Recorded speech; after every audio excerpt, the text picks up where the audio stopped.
Hello and welcome friends, welcome to my accounts online classes. तो friends, जैसा कि आप जानते हैं कि हम अपने चैनल पे class 11th and class 12th की अकाउंटेंसी के कई सारे टॉपिक्स लगातार डिस्कस करते रहते हैं।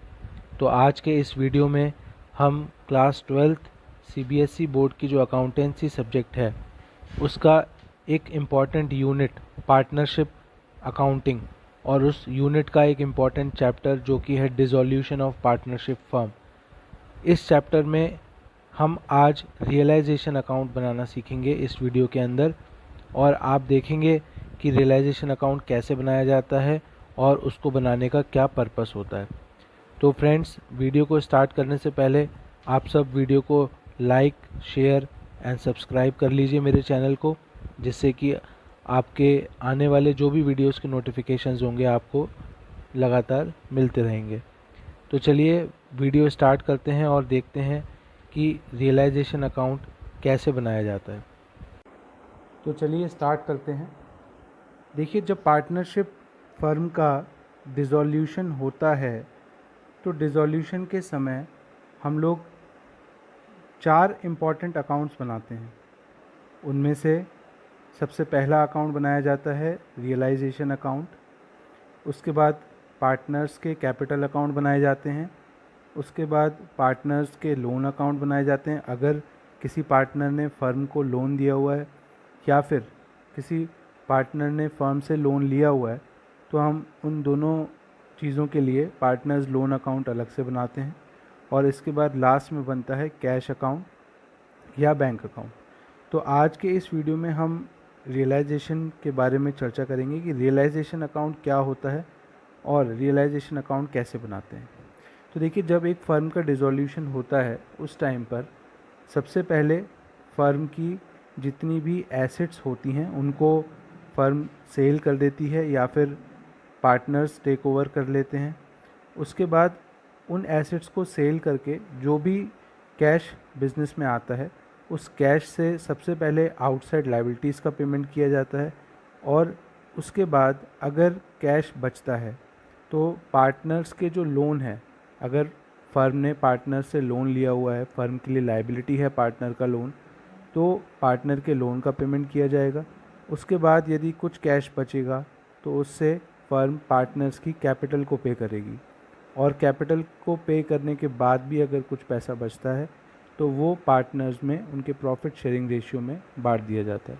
तो रियलाइजेशन अकाउंट बनाने का एक इम्पॉर्टेंट पर्पस होता है जो भी एसेट्स को सेल किया गया या एसेट्स का सेटलमेंट हुआ उसे दिखाना, और लायबिलिटीज़ का जो सेटलमेंट होता है, लायबिलिटीज़ को जो पे किया जाता है उसको दिखाने के लिए हम रियलाइजेशन अकाउंट बनाते हैं। और रियलाइजेशन अकाउंट एक नॉमिनल नेचर का अकाउंट होता है। और ध्यान रखिए, ये एक नॉमिनल नेचर का अकाउंट है और इस अकाउंट में जो भी डिसोल्यूशन के समय आपको प्रॉफिट या लॉस होगा या कोई भी कैश आएगा या जाएगा वो रियलाइजेशन के माध्यम से ही आएगा या जाएगा। एसेट को सेल करेंगे या फिर लायबिलिटीज़ को पेमेंट करेंगे, वो सब रियलाइजेशन अकाउंट के माध्यम से ही करेंगे। तो चलिए रियलाइजेशन अकाउंट को देखते हैं। सबसे पहले रियलाइजेशन अकाउंट में कैसे आप स्टार्ट करेंगे। देखिए, रियलाइजेशन अकाउंट को बनाने के लिए आपको एक पूरा प्रोसेस अगर आप फॉलो करें तो बहुत अच्छा रहता है। उस प्रोसेस में सबसे पहला स्टेप होता है आपको बैलेंस शीट में, उस समय जो फर्म की बैलेंस शीट होती है जब आप डिसोल्यूशन कर रहे हैं फर्म का, उस समय फर्म की जो बैलेंस शीट होती है उसमें जो भी एसेट्स और लायबिलिटीज़ हैं उन एसेट्स और लायबिलिटीज़ के अकाउंट्स को आप रियलाइजेशन अकाउंट में ट्रांसफ़र करके क्लोज़ करते हैं। तो हमने आज के इस वीडियो में एक एग्ज़ाम्पल के तौर पर एक बैलेंस शीट यहाँ पर ली है जिसमें आप देख सकते हैं कि कुछ एसेट्स मैंने यहाँ पर प्रेजेंट की हैं और कुछ लायबिलिटीज़ के रूप में दे रखी हैं। अगर ऐसी बैलेंस शीट आपको मिलती है तो आप किस तरीके से रियलाइजेशन अकाउंट बनाएंगे, तो आज का पूरा इस वीडियो में हम आपको रियलाइजेशन अकाउंट बनाने के सारे स्टेप्स समझाएंगे। रियलाइजेशन अकाउंट कैसे बनाया जाता है वो सब समझाएंगे। तो चलिए इस बैलेंस शीट की हेल्प से आज हम समझेंगे रियलाइजेशन अकाउंट। तो चलिए स्टार्ट करते हैं। देखिए, सबसे पहला स्टेप आपको क्या करना है। सबसे पहला स्टेप आपको जितनी भी एसेट साइड में ऐसी एसेट्स हैं जिनको कि बेच के फर्म को कुछ पैसा मिल सकता है या फिर जिसको कि कोई पार्टनर टेक ओवर कर सकता है, ऐसी एसेट्स को हम रियलाइजेशन अकाउंट में ट्रांसफ़र करके उनके अकाउंट्स को क्लोज़ करते हैं।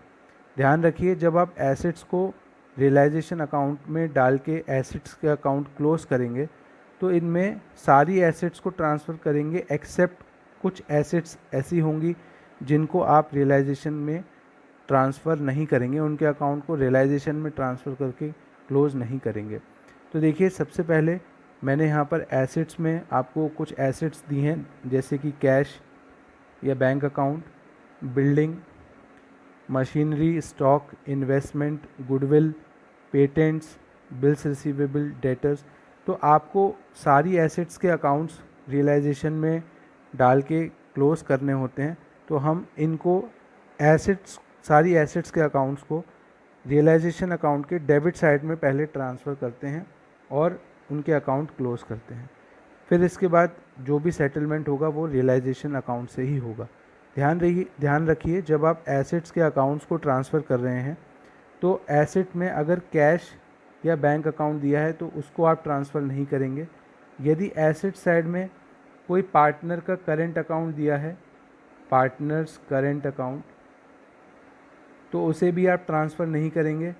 यदि किसी पार्टनर का लोन दिया है, कभी कभार फर्म पार्टनर्स को लोन देती हैं तो वो फर्म के लिए एसेट होता है।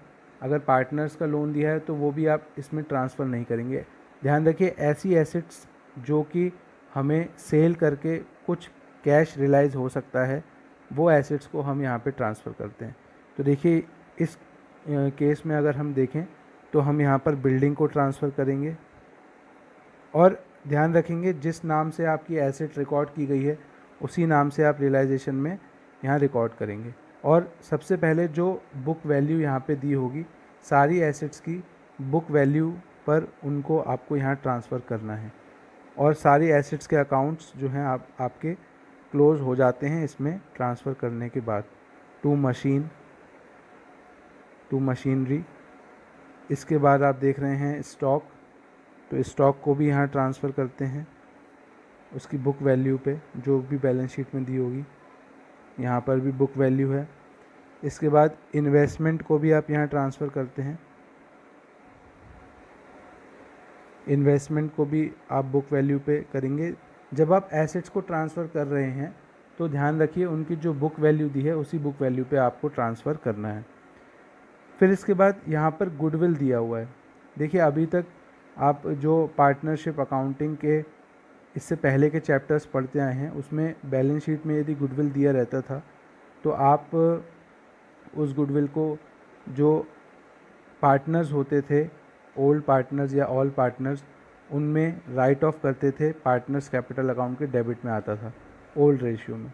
लेकिन यहाँ पर क्योंकि फ़र्म ख़त्म हो रही है तो इस गुडविल को भी आपको यहाँ पे ट्रांसफ़र करके क्लोज़ करना होता है।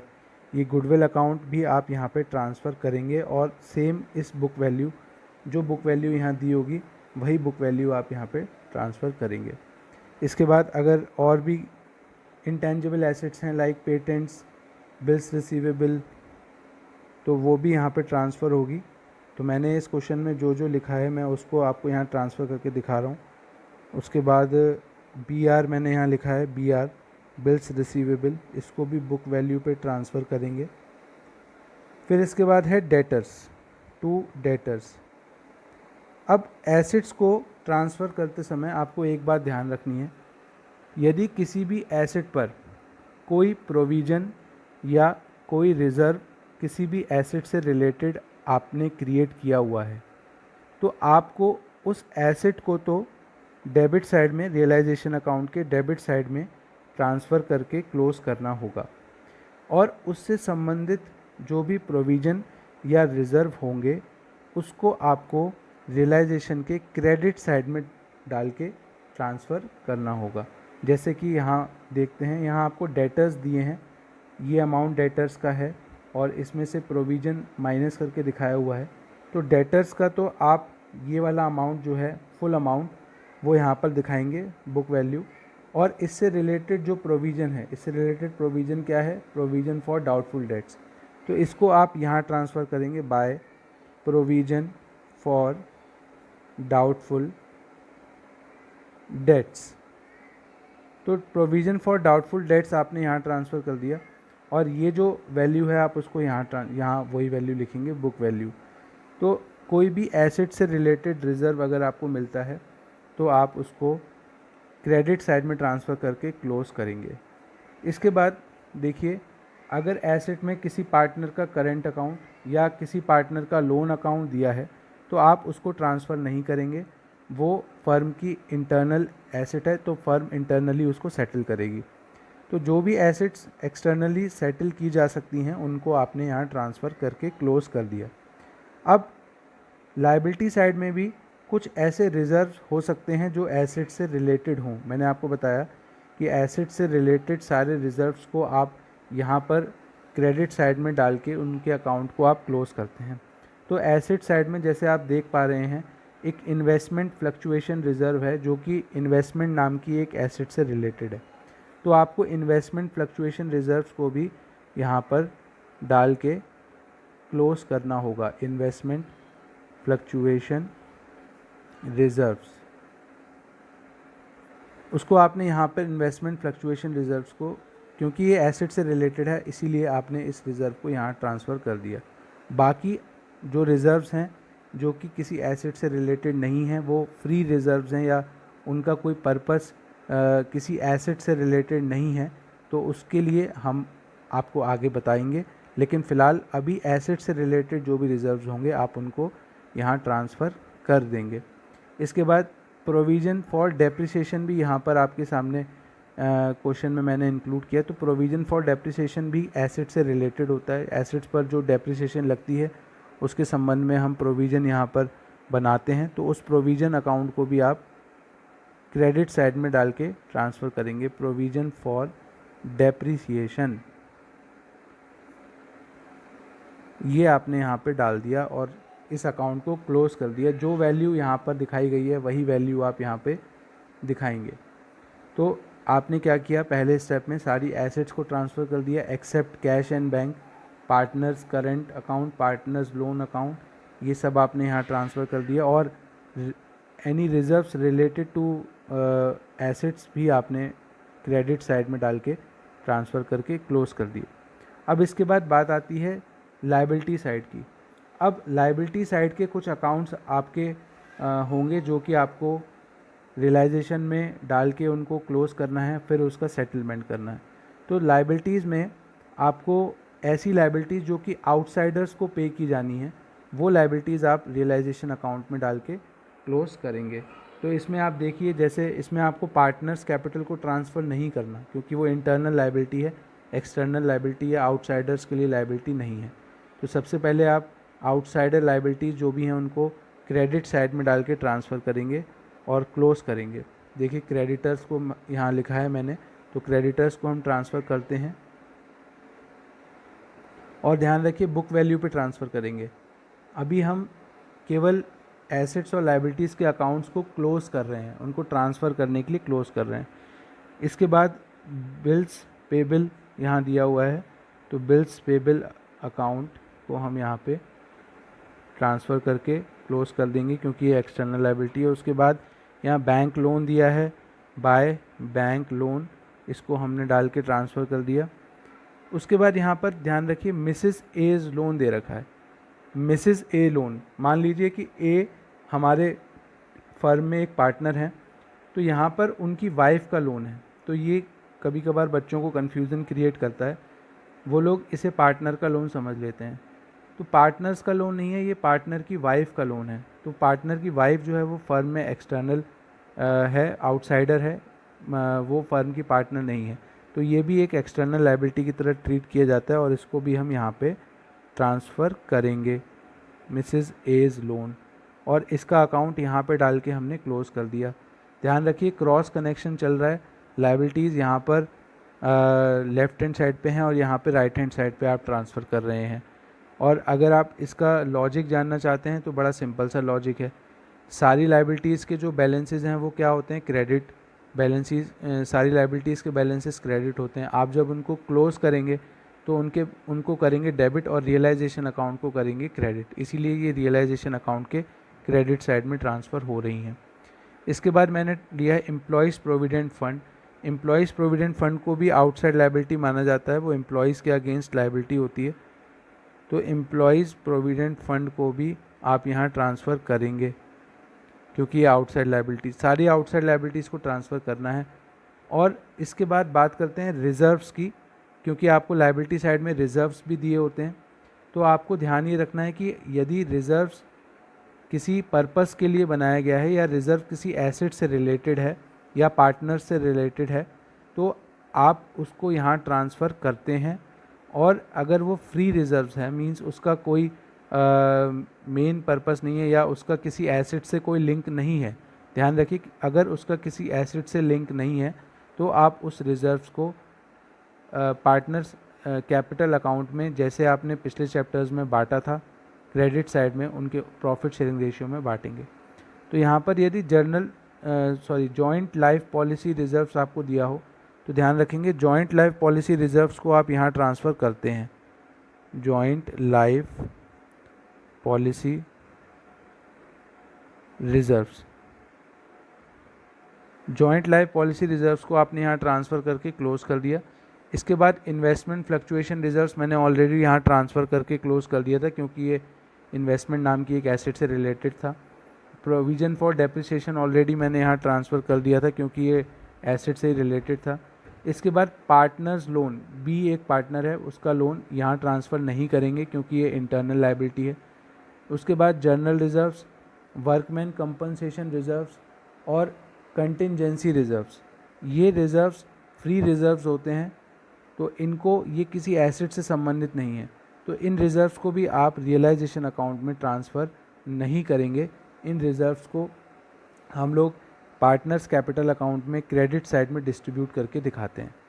तो अभी तक आपने दो काम कर लिए, सारी एसेट्स को ट्रांसफ़र कर दिया और सारी लाइबिलिटीज़ को, यहाँ पर जो भी एक्सटर्नल लाइबिलिटीज़ थी वो ट्रांसफ़र कर दी। एसेट्स में कुछ एसेट्स हमने छोड़ दिए हैं जिसमें कैश या बैंक अकाउंट, और ध्यान रहे कभी कभार यहाँ पर P&L अकाउंट या फिर एडवर्टाइजमेंट सस्पेंस जैसे कुछ फिक्टिशियस एसेट्स भी आती हैं, तो आपको ये एसेट्स भी यहाँ पर ट्रांसफ़र नहीं करनी, ठीक है। ये जो P&L अकाउंट और एडवर्टाइजमेंट सस्पेंस अकाउंट नाम की जो एसेट्स आपको मिलती हैं वो फिक्टिशियस एसेट्स होती हैं। इनको हम पार्टनर्स कैपिटल अकाउंट के डेबिट साइड में डिस्ट्रीब्यूट करके दिखाते हैं पार्टनर्स के प्रॉफिट शेयरिंग रेशियो में, तो वो रियलाइजेशन में ट्रांसफ़र नहीं करते।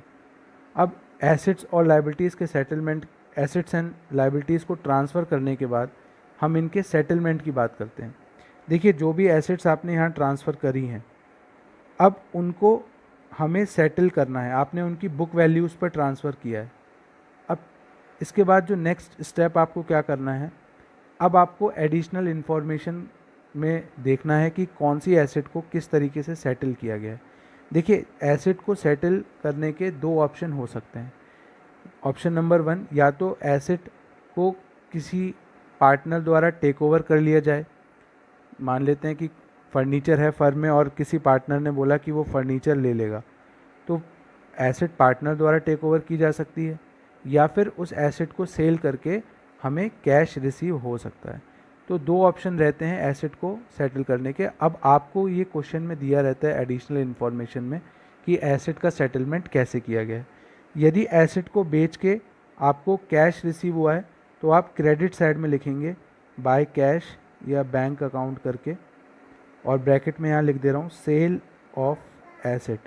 तो सेल ऑफ एसेट करके जो भी आपको कैश मिला है वो आप क्रेडिट में लिखेंगे। और यदि मान लीजिए कि उस एसेट को किसी पार्टनर ने टेक ओवर किया है, तो पार्टनर ने टेक ओवर किया है तो कैश के नाम से यहाँ नहीं लिखेंगे, तो आप उस पार्टनर की कैपिटल के नाम से लिखेंगे पार्टनर्स कैपिटल अकाउंट।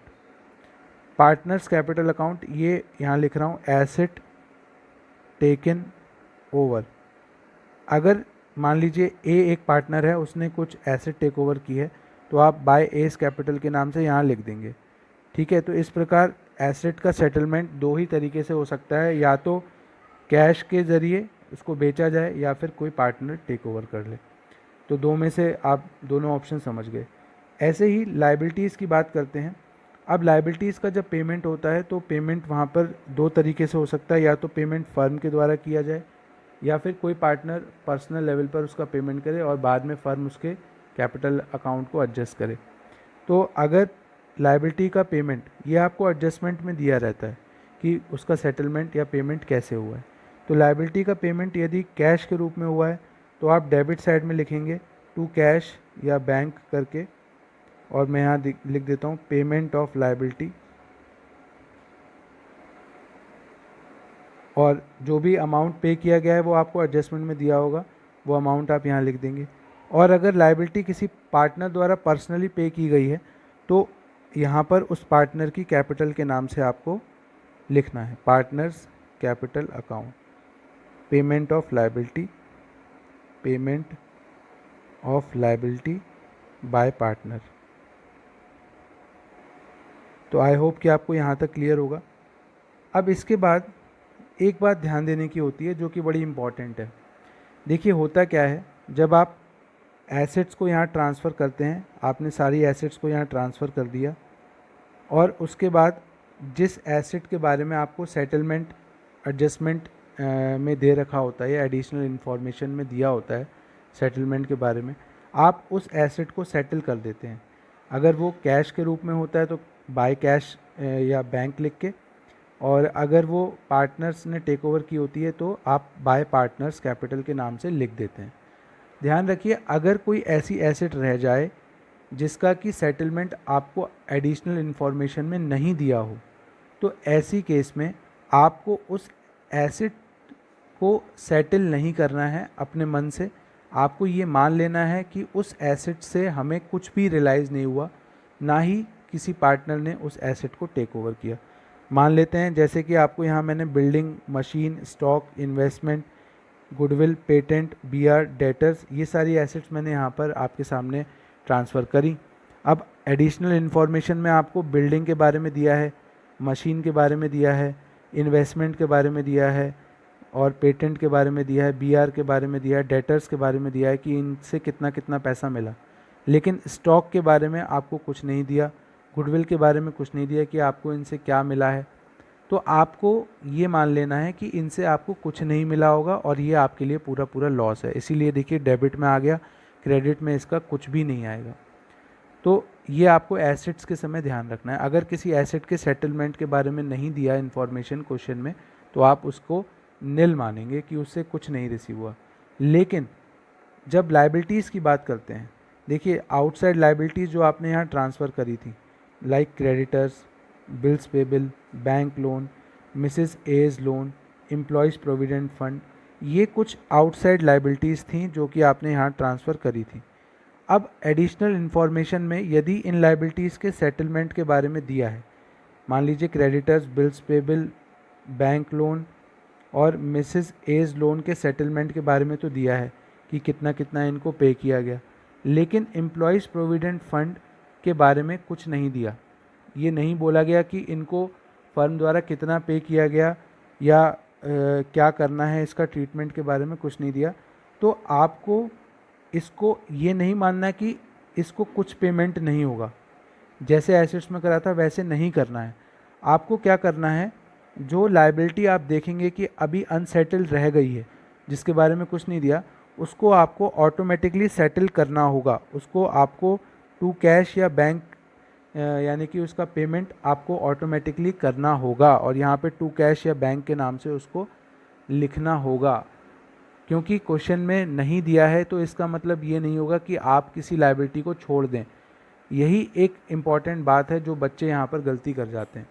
तो आपको ध्यान रखना है, जब आप सारी लायबिलिटीज़ का सेटलमेंट कर दें एडिशनल इन्फॉर्मेशन में देखने के बाद, तो उसके बाद चेक ज़रूर करिए कि कोई ऐसी लायबिलिटी रह तो नहीं गई जो आपने यहाँ ट्रांसफ़र करी थी और उसमें से उसका पेमेंट अभी तक नहीं हुआ।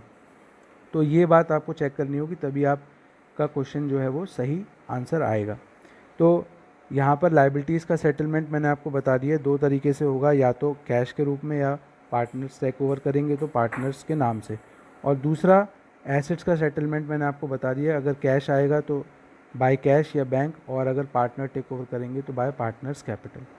अब इसके बाद ये एसेट और लायबिलिटी का सेटलमेंट हो गया। अब इसके बाद डिसॉल्यूशन के समय अगर कोई एक्सपेंसेस किए जाते हैं तो हम ऐसे एक्सपेंसेस को रियलाइजेशन एक्सपेंस बोलते हैं।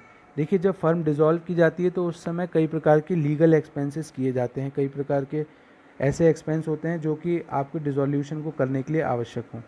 तो ऐसे एक्सपेंसेस को हम रियलाइजेशन एक्सपेंसेस कहते हैं। तो अगर रियलाइजेशन एक्सपेंसेस आपको एडिशनल इन्फॉर्मेशन में दिए हैं, तो रियलाइजेशन एक्सपेंस अगर फर्म के द्वारा पे किए गए हैं तो आप अगेन टू कैश या बैंक करके यहाँ डेबिट साइड में दिखाएंगे, क्योंकि ये खर्चे हैं तो डेबिट में आएंगे। तो इसकी एंट्री बनेगी realisation account debit to cash, तो आप इसको रियलाइजेशन अकाउंट के डेबिट साइड में टू कैश करके दिखाएंगे। और अगर ये रियलाइजेशन एक्सपेंसेस भी किसी पार्टनर के द्वारा पे किए गए हैं तो आप पार्टनर्स कैपिटल के नाम से उनको यहाँ पे दिखाएंगे। इस प्रकार आप रियलाइजेशन एक्सपेंसेस को पे करेंगे। मैं यहाँ लिख दे रहा हूँ रियलाइजेशन एक्सपेंस। तो ये सब करने के बाद आपको ये ध्यान रखना है कि आपको कोई भी रियलाइजेशन के समय कोई भी आपके पास कैश आ रहा है या कोई कैश जा रहा है एसेट या लायबिलिटी के बेचने या सेटल करने की वजह से, या कोई आपका खर्चा हो रहा है या कोई भी प्रॉफिट या कोई भी लॉस हो रहा है, तो आपको रियलाइजेशन अकाउंट में डाल के दिखाना होगा। वैसे तो सारी बातें इसकी जो संबंध में होती हैं वो मैंने आपको बता दी हैं। अब इसके बाद रियलाइजेशन एक्सपेंसेस को रिकॉर्ड करने के बाद आप क्या करते हैं, इसका बैलेंसिंग फ़िगर कैलकुलेट करते हैं। इसका आप बैलेंसिंग फ़िगर कैलकुलेट करेंगे। बैलेंसिंग फ़िगर कैलकुलेट करने के लिए आपको क्या करना होगा, दोनों साइड का टोटल लगाना होगा। जिस साइड का टोटल ज़्यादा है वो आप दोनों तरफ लिख लेंगे। और मान लीजिए अगर क्रेडिट साइड का टोटल ज़्यादा है, डेबिट का कम है, तो यहाँ पर आएगा बैलेंसिंग फ़िगर और ये होगा प्रॉफिट, ये होगा बैलेंसिंग फ़िगर। और इस प्रॉफिट को आपको ऑल पार्टनर्स में उनके ऑल पार्टनर्स कैपिटल अकाउंट में उनके प्रॉफिट शेयरिंग रेशियो में डिस्ट्रीब्यूट करना है। प्रॉफिट शेयरिंग रेशियो में आपको इसको डिस्ट्रीब्यूट करना है और पार्टनर्स के कैपिटल अकाउंट में क्रेडिट करना है। और अगर पार्टनर्स का मान लीजिए लॉस आता है, डेबिट का टोटल ज़्यादा है, क्रेडिट का कम है, तो यहाँ पर लॉस के रूप में आपका बैलेंसिंग फ़िगर आएगी, बैलेंसिंग फ़िगर। और आप इस लॉस को ऑल पार्टनर्स कैपिटल अकाउंट में बांटेंगे और पार्टनर्स कैपिटल अकाउंट के डेबिट साइड में उनके प्रॉफिट शेयरिंग रेशियो में इसको आप डिस्ट्रीब्यूट करेंगे। तो आई होप कि आपको ये रियलाइजेशन अकाउंट बनाना आया होगा। तो रियलाइजेशन अकाउंट ये एक बहुत इम्पॉर्टेंट अकाउंट है। आपका यदि रियलाइजेशन अकाउंट सही बनता है तो आप समझिए कि आपका पार्टनर्स कैपिटल अकाउंट और जो कैश अकाउंट है वो आप इसी की मदद से बना सकते हैं। तो आज के इस वीडियो में मैंने आपको रियलाइजेशन अकाउंट बनाना सिखाया। अब हम रियलाइजेशन अकाउंट से रिलेटेड कुछ क्वेश्चंस करेंगे अपने अगले वीडियो में।